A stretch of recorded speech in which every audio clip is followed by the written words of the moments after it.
వెంకటాద్రి సమం స్థానం బ్రహ్మాండే నాస్తి కించనాత్ వెంకటేశ సమో దేవో నభూతో నభవిష్యతి. శ్రీ వెంకటాచల క్షేత్రం వెంకటేశ్వర స్వామివారు శ్రీ వైఖానస భగవచ్శాస్త్ర ప్రకారం పంచబేరాలుగా తిరువారాధన జరుగుతుంది. ధ్రువ కౌతుక ఉత్సవ స్నపన బలిబేరాలను విష్ణు పురుష సత్య అచ్యుత అనిరుద్ధ రూపాలుగా ఆరాధన జరుగుతుంది. వీరు కౌతుక బేరం భోగ శ్రీనివాసమూర్తి. ప్రతిరోజు ఉదయం తోమాల సేవలో పాలు కుంకుమ పువ్వు అభిషేకం జరుగుతుంది. వీరికి రాత్రి ఏకాంత సేవలో పవ్వళింపు సేవకు వేయించేస్తారు. ప్రతి బుధవారం మూడువర్లకు ప్రతినిధిగా బంగారు వాకిల్లో సహస్ర కలశాభిషేకం జరుపుకుంటారు. సుమారు 1500 సంవత్సరాల ముందు పల్లవ మహారాణి సమర్పించిన వెండి బింబము భోగ శ్రీనివాసమూర్తి. ధ్రువబేరం మూల విరాట్టు.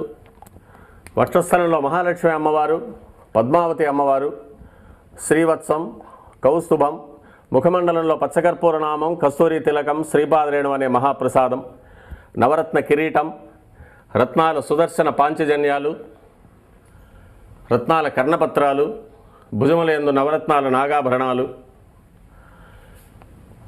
కట్యవలంబిత హస్తం, రత్నాల వైకుంఠ హస్తం, స్వర్ణ యజ్ఞోపవీతం, దుష్ట శిక్షణార్థం సూర్యకఠారి, మకరకంఠి, చతుర్భుజ లక్ష్మీహారం, తులసీపత్రహారం, 5 పేట్లుగా ఉన్న సహస్రనామహారాలు, ఇరువైపులా సాలగ్రామహారాలు.